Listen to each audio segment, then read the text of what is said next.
84 crochet परिक्रमा करते करते जहाँ पर हम लोग उपस्थित हुए हैं, इसके कहा जाता है विषभानु खोर अथवा विषभानु कुंड भी कहा जाता है। आप लोग ने जहाँ पर आचमन लिया, देखने में कितने सुंदर लग रहे हैं, हरी हरी हो गया। वास्तव रूप में इसके अंदर में पानी है, पानी है कि नहीं है? किसने आचमन किया? सभी लोग ने आचमन किया कि नहीं? हाँ, ये विषभानु खोर बा विषभानु कुंड कहा जाता है। यहाँ पर देखो, नित्य प्रत्यह विषभानु महाराज यहाँ पर प्रातः काल में स्नान करने के लिए आते थे। और आप लोग ने देखा यहाँ पर भी विषभानु महाराज के 9 लाख गाय, ना 11 लाख गाय, और नंद महाराज के 9 लाख गाय। हम लोग जहाँ पर है, ये विषभानु को यहाँ पर विषभानु महाराज अपने गायों के लेकर के यहाँ पर जलपान कराते थे। और देखो ये सुंदर स्थान है, ती री शब्द गायों के जो है इस पानी पिलाते थे। ये स्थान अत्यंत सुंदर सुरम्य स्थान है। गुरुदेव वर्णन करते थे कृष्ण के प्रकट लीला के समय ये स्थान इतने सुरम्य था, अनेक प्रकार पेड़ों के द्वारा जैसे कुंज के भांति दिखाई पड़ता था।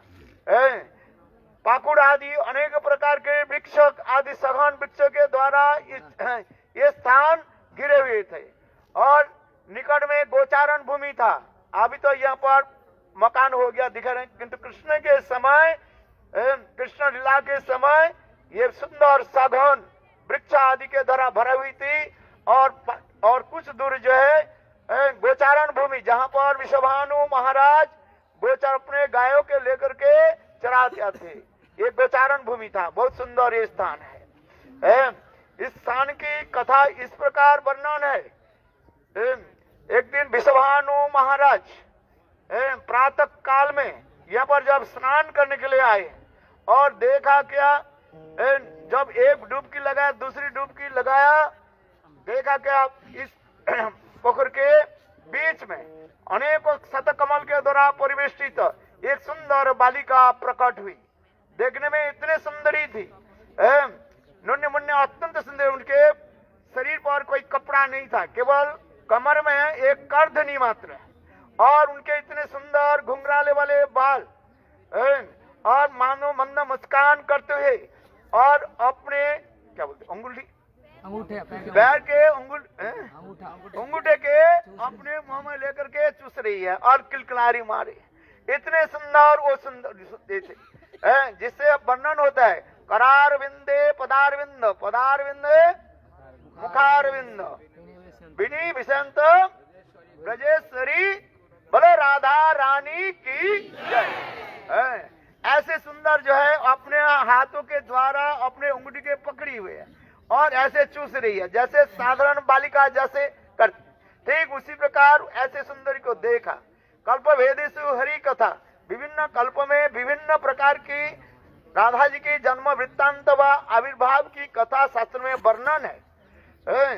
तो विषभानु महाराज ऐसे बालिका को देख करके जल्दी जल्दी उनको लेकर के आए और लेकर के जाकर के अपने पत्नी कीर्तिका सुंदरी के गोद में दी। इसलिए इस स्थान पर राधारानी के प्राकट स्थान भी कहा जाता है। राधारानी के प्राकट स्थान की बारे में ब्रह्मांड पुराण, ब्रह्म वैवर्त पुराण और अनेकों पुराणों में वर्णन है। कल्प भेदेषु हरि कथा, एक कल्प की नहीं है, अनेक कल्प में अनेक प्रकार की राधारानी के जन्म वृत्तांत वर्णन किया गया। किसी कल्प में श्रीमती राधिका अंडे से प्रकट हुई। किससे? अंडे से प्रकट हुई। ये भी कथा भी वर्णन है। उस समय किसी कल्प में विषभानु महाराज और कीर्तिका सुंदरी कठोर तपस्या आदि की। उस कठोर तपस्या से स्वयं भगवान प्रसन्न हुए और प्रसन्न होकर के उनको एक अंडा दे दिया और वो अंडा लेकर के जब आए उससे स्वयं राधा जी प्रकट हुई। इसलिए इसमें विस्तृत वर्णन है शास्त्र में। बहुत लोग जानते नहीं है, कहते हैं ये अंडे कहाँ से हो जाता है। किंतु किसी कल्प में श्रीमती राधिका अग्नि से प्रकट हुई, अग्नि संबुद्धता भी कहा जाता है। किसी कल्प में श्रीमती राधिका कमल से प्रकट हुई, जिसे कहते हैं कमल जनी भी कहा जाता है। किसी कल्प में श्रीमती राधिका माँ कीर्तिका व कीर्तिदा देवी के गर्भ से ही प्रकट हुए हैं, इसलिए उसके कीर्तिका सुता भी कहा जाता है। अनेक कल्प में, विभिन्न कल्प में, विभिन्न रूप में श्रीमती राधिका प्रकट हुई, किंतु गुरुदेव कहते थे इसी कल्प में श्रीमती राधिका, अभी हम उनके कौन सा कल्प चल रहे हैं? ब्रह्म वैवर्त 28वां, ब्रह्मा के 28वां चतुर्युग चल रहे हैं। वैवस्वत मनवंतरे कली युग के, दापर युग के अंत में इसी कल्प में श्रीमती राधिका कहाँ प्रकट हुई, कौन जानते हैं? बोलो रावेल की जय। हाँ, वास्तव रूप में हम लोग उस दिन गए थे रावेल में। इस कल्प में श्रीमती राधिका रावेल में प्रकट हुई। जमुना से श्रीमती राधिका प्रकट हुई, जिसे विश्वभानु महाराज उनको लेकर के अपने बेटी कीर्तिका सुंदरी के अपने पत्नी कीर्तिका देवी के गोद में दिया। इसलिए गुरुदेव कहते इस कल्प में राधा जी रावेल में प्रकट हुई, किंतु और कल्प में श्रीमती राधिका विभिन्न स्थानों पर प्रकट हुई।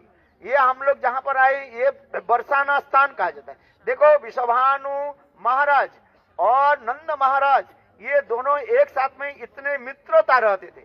जहाँ जहाँ पर विश्वभानु महाराज, नंद महाराज रहते थे, उसकी निकटवर्ती गांव में विश्वभानु महाराज रहते थे।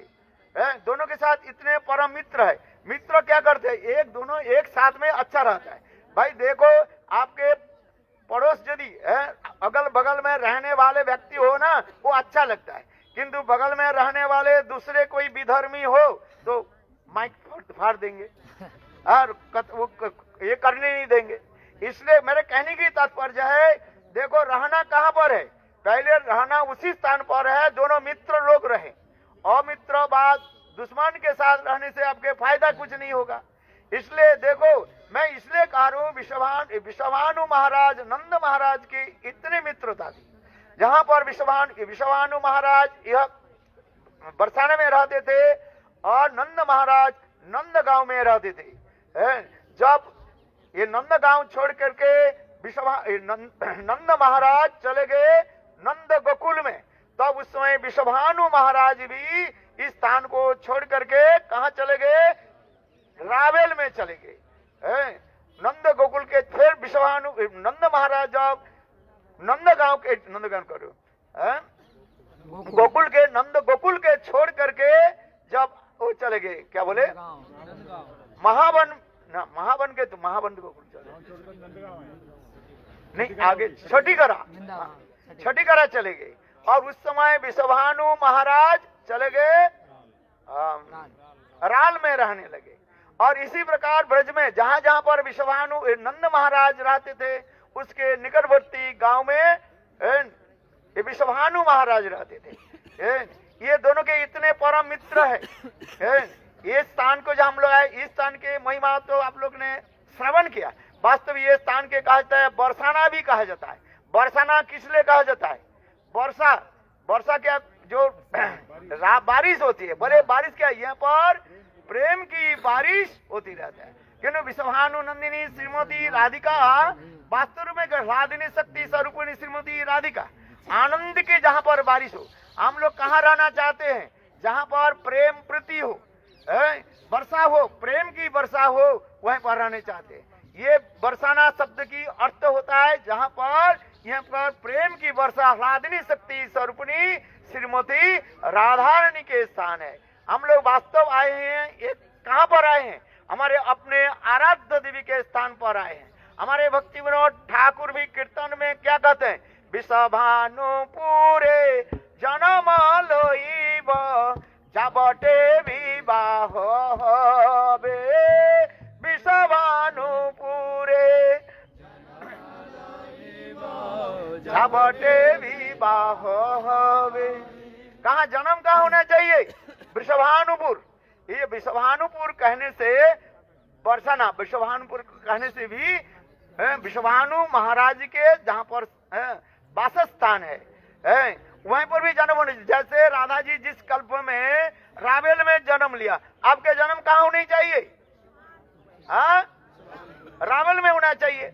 ये बोल के विश्वभानुपुर कहानी की शब्द की तात्पर्य है। मैं एक बार गुरुदेव के पूछा, ये गुरुदेव आप बताइए, यहाँ पर लोग कहते हैं जब बरसाना करें विश्वभानुपुरे क्या बरसाना? बोले गुरुदेव कहले नहीं, जहाँ जिस कल्प में श्रीमती राधिका जन्म लेती है उसी स्थान पर हमारे जन्म भक्तियों ठाकुर जी करे विश्वभानुपुरे, हाँ वही स्थान है होने चाहिए जहाँ पर विश्वभानु महाराज रहेंगे, उसी पर जन्म होना चाहिए। इन्होंने रावल में जन्म हो गया, राधा जी के जन्म इधारी हो गया, क्या बरसाने में हो गया? ऐसे नहीं, जहाँ जहाँ पर राधा जी के जन्म, जिस कल्प में श्रीमती राधा के जहाँ पर जन्म है वहीं पर जन्म हमने होनी चाहिए।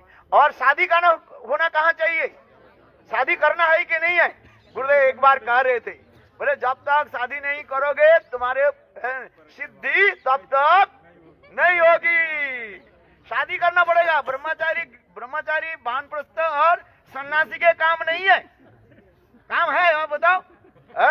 यहाँ तो कोई विश्वनाथ चक्रवर्ती टीका में लिख रहे, देखो ये ब्रज में कौन रहता है?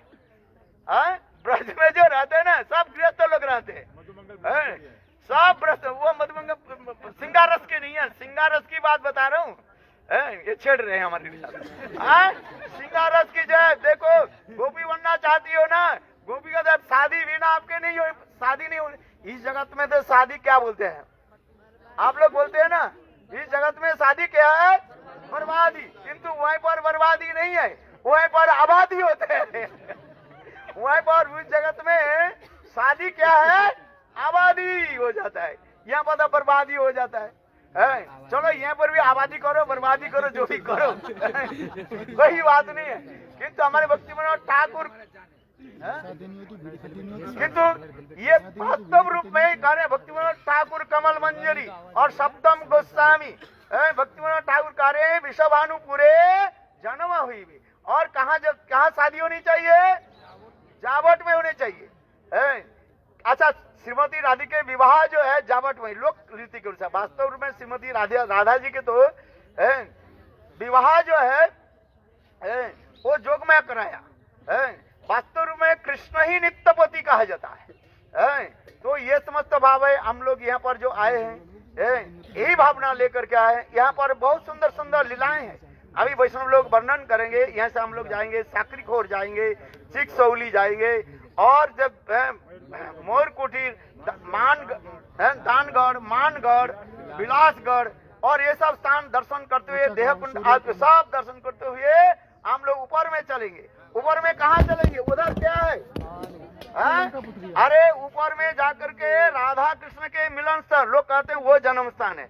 वास्तव वो जन्म स्थान नहीं राधा जी का, राधा कृष्ण के यो कुंज है, मिलन के स्थान है।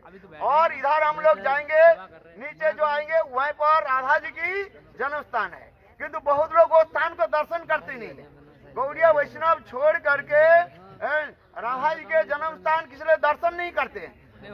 इसलिए वैष्णव के साथ में चले और तब तो आपका दर्शन होगा, नहीं तो ऊपर में जाकर के यही जन्म स्थान है। वहीं पर प्रियाजू की क्या है? वहीं पर मिलन के स्थल है।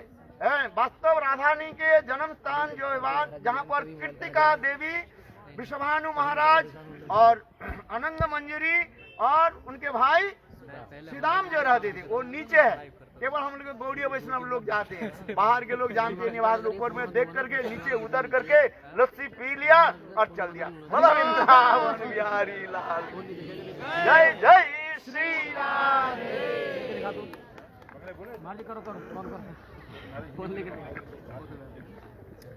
अज्ञानतिमिरान्धस्य ज्ञानाञ्जनशलाकया चक्षुरुन्मीलितं